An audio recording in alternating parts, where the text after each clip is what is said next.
Salut, c'est Cyril, je suis content de te retrouver à nouveau pour te parler d'un livre. Aujourd'hui, on va parler d'un livre d'Amin Malouf. C'est un livre qui est sorti chez Grasset au mois de mars, là, ce mois, cette année, mars 2019. Et ce livre s'appelle Le naufrage des civilisations. Allez, je vais te parler de ce livre tout de suite, c'est parti.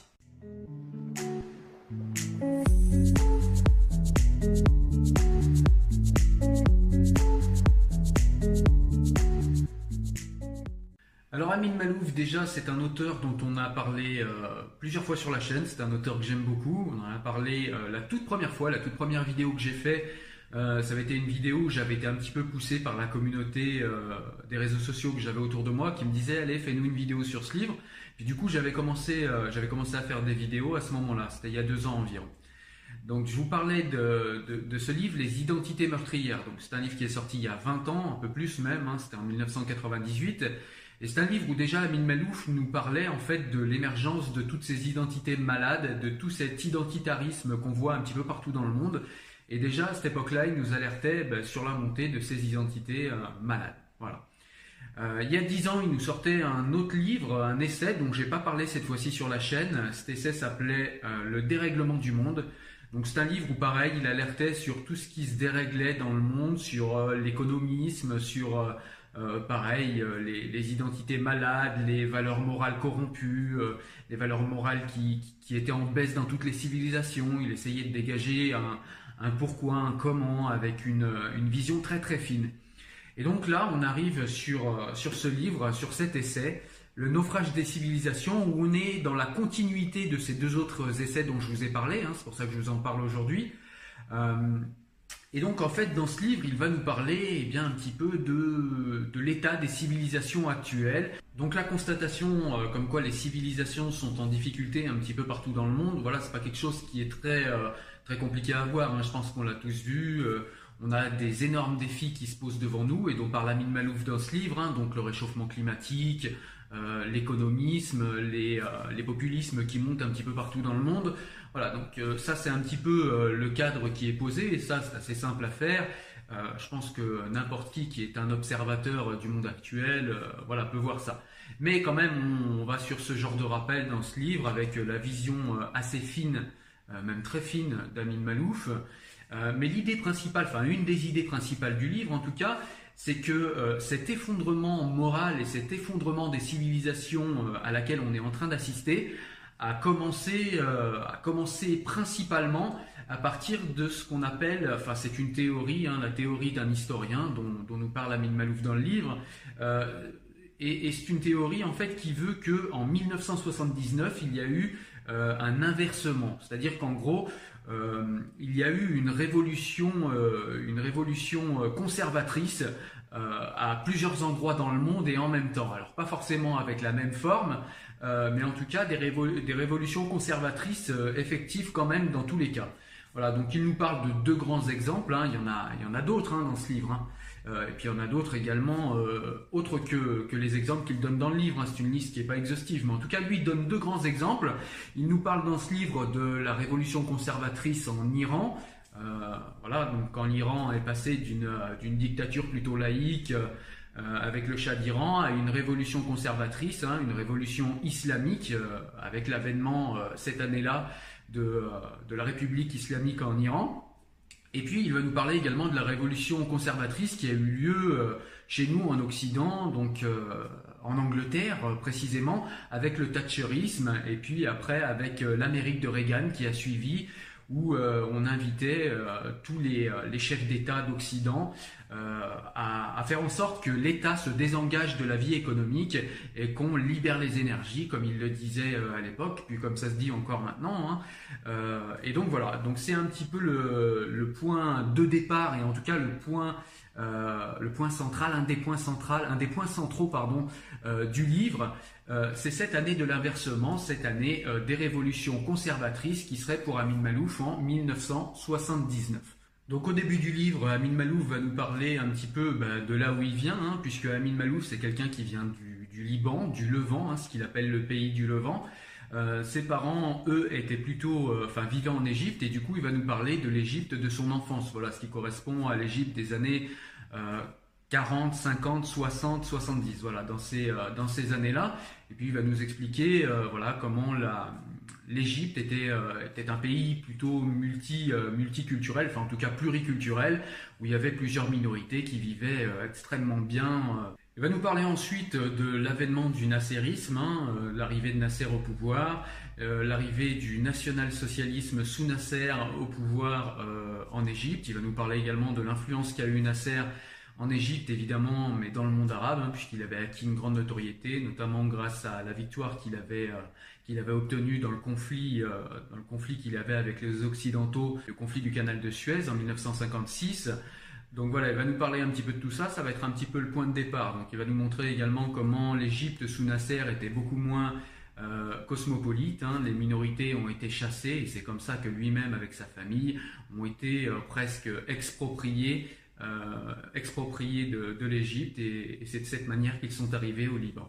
Et donc du coup, Amin Maalouf va partir de son Liban originel pour déjà nous expliquer un petit peu comment fonctionne le Liban à cette époque. Donc là, on est aux alentours des années 60. Il va nous expliquer comment fonctionne le Liban, comment il est divisé en plusieurs cultures, en plusieurs confessions. Voilà, il y a beaucoup de communautarisme, mais malgré tout, ça fait un ensemble cohérent et assez agréable à vivre. Et puis, il va nous expliquer un petit peu comment tout cela se dégrade et pourquoi cela se dégrade. Il va nous parler également de la guerre entre l'Égypte et Israël, cette fameuse guerre des 6 jours où l'Égypte a été mise en déroute en 6 jours, en moins d'une semaine par l'armée d'Israël. Donc il va nous expliquer un petit peu le retentissement de cette défaite de l'Égypte dans le monde arabe, qui s'est senti lui humilié, puisque la guerre d'Égypte a été perdue, la guerre entre l'Égypte et Israël a été perdue par l'Égypte en moins d'une semaine. Et donc c'est tout le monde arabe qui s'est senti humilié et ça a eu des répercussions dans le monde, dans le monde arabe notamment, enfin le monde entier après, mais en tout cas dans le monde arabe dans un premier temps. Et il va nous expliquer tout ça avec une vision très fine, puisque à l'époque il vivait là-bas. Il a été également journaliste. Donc dans ce livre, il va également parler forcément de Daesh. On va parler des dérives de l'islam, de l'islamisme et du djihadisme notamment. Il va également nous expliquer, en faisant un petit peu de géopolitique, en essayant de comprendre l'équilibre des forces, notamment pendant la guerre froide, il va nous rappeler à quel point l'Occident et notamment les États-Unis étaient obnubilés par le communisme et par les conflits qu'il y avait avec le communisme. Voilà, donc partout où il était possible de mettre en échec et de mettre en défaite le communisme, les États-Unis n'hésitaient pas une seconde, parfois au prix de soutien à des régimes dictatoriaux ou à des organisations dictatoriales, islamistes ou djihadistes. Voilà, donc il nous montre un petit peu que l'Occident n'est pas totalement neutre là-dedans. On n'est pas du tout non plus dans le complotisme où l'Occident aurait fait exprès de soutenir les djihadistes, voilà, comme on peut le voir parfois sur Internet. Non, dans le livre, on est vraiment dans quelque chose de factuel, dans le naufrage des civilisations, qui nous montre que, à l'époque, voilà, il faut se souvenir que le communisme était vraiment un danger pour l'Occident, un danger peut-être même pour le monde, et que, parfois les administrations américaines et les administrations occidentales ont parfois été peut-être un petit peu loin et ont fait des erreurs en soutenant certaines factions, certains réseaux islamistes et puis également certaines dictatures.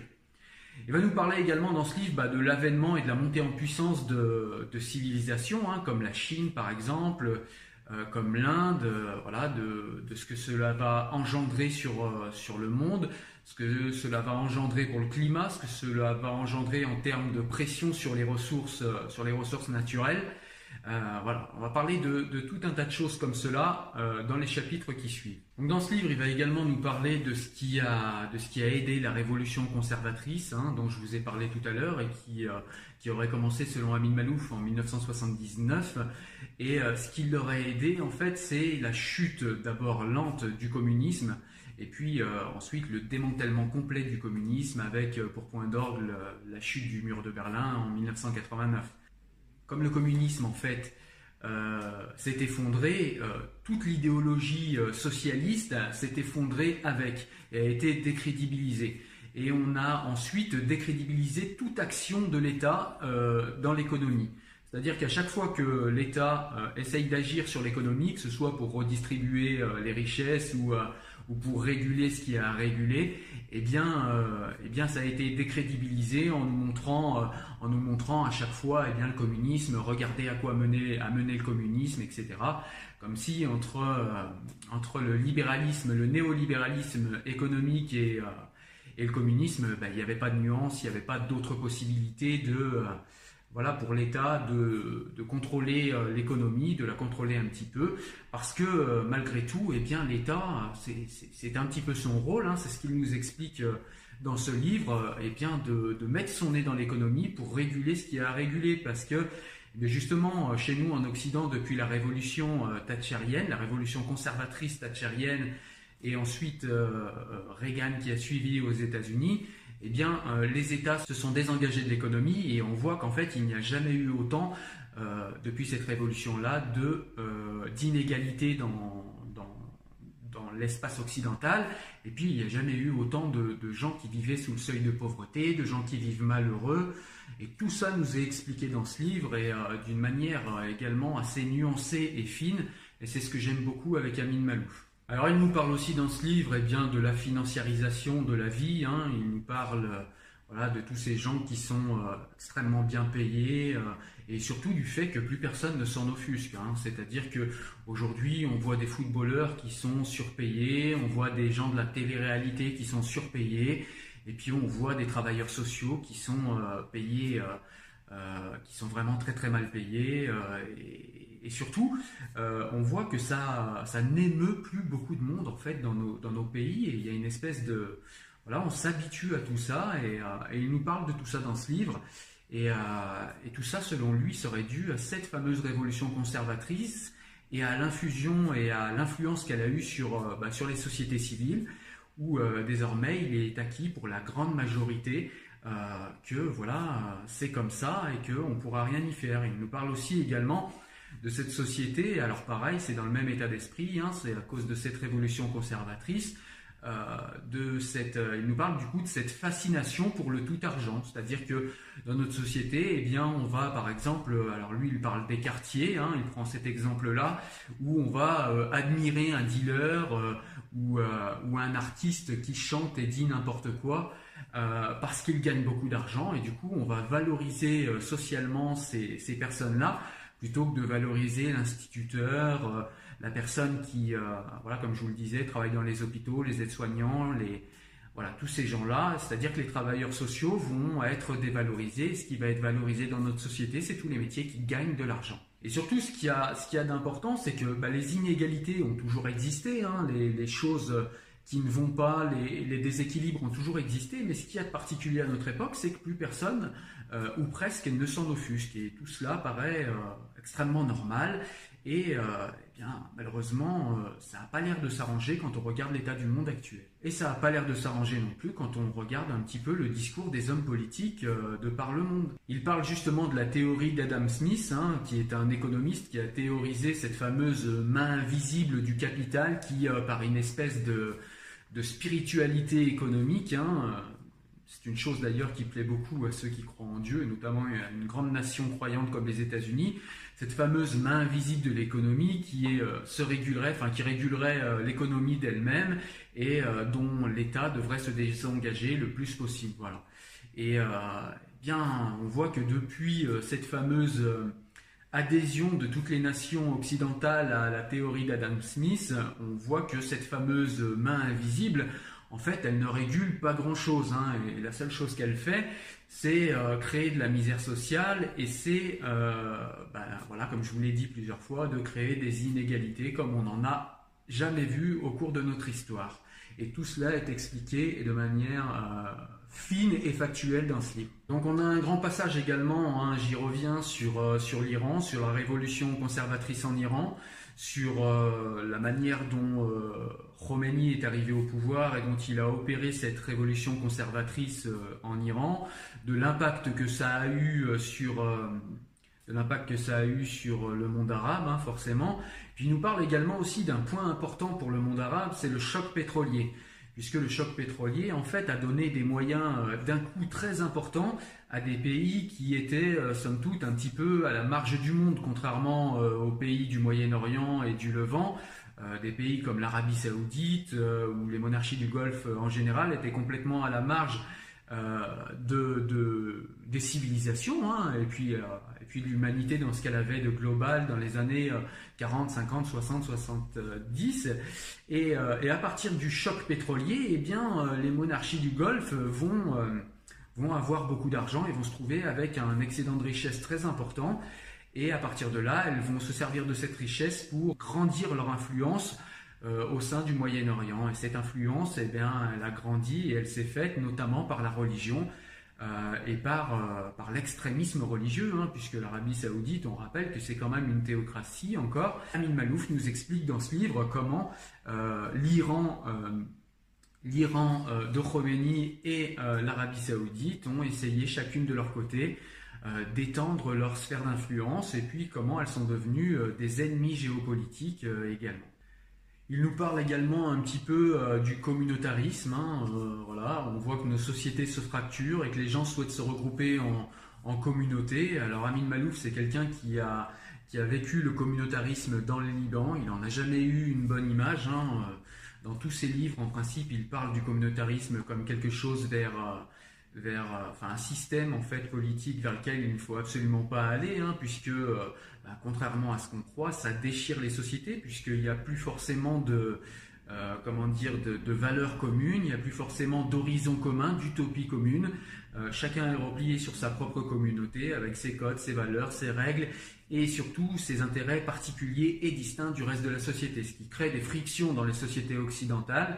Et on voit une société qui est complètement en train de se fracturer à tous les niveaux, notamment à cause de ce fameux communautarisme. Et Amin Maalouf nous rappelle à quel point il est déçu parce qu'il pensait que l'Occident serait inventé un modèle où les sociétés ne seront pas dans cet état de dislocation identitaire et où les sociétés occidentales arriveraient à rassembler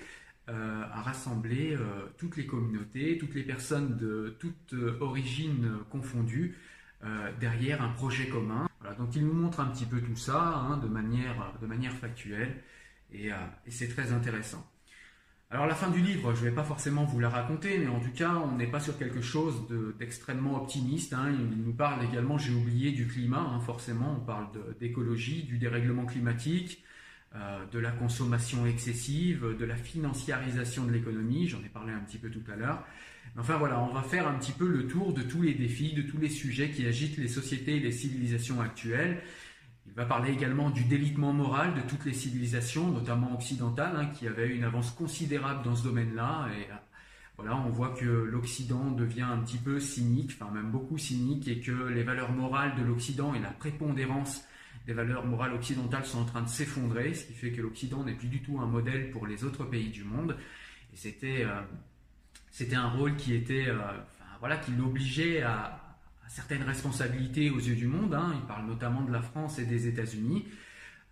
Même si les États-Unis, dit Amin Maalouf dans ce livre, restent la nation la plus puissante du monde, elle n'a plus du tout aujourd'hui l'aura morale qu'elle pouvait avoir il y a 30 ou 40 ans, hein, parce que entre-temps, il y a eu un délitement moral important au sein de l'administration américaine. Voilà. Donc, on va parler de toutes ces choses dans ce livre. Il n'est pas forcément très très optimiste, mais en tout cas, on voit qu'il y a quand même des portes ouvertes, on voit qu'il y a des choses à faire. Tout n'est pas fini, mais les défis sont énormes et on n'est pas sur la bonne pente, malheureusement, selon les observations d'Amin Maalouf dans ce livre. Il a également été journaliste, hein. Par exemple, il a assisté à la révolution islamiste en Iran, Amin Maalouf, donc il a un regard proximité avec ce qui s'est passé là-bas, et donc du coup c'est extrêmement intéressant, hein, comment ça s'est passé, pourquoi, de manière précise, factuelle, comment est intervenue cette révolution en Iran, c'est très intéressant. Donc voilà, c'est vraiment le regard de quelqu'un qui connaît son sujet, qui vient du monde arabe, qui a été en plus journaliste, donc qui a observé tous ces faits avec beaucoup d'attention.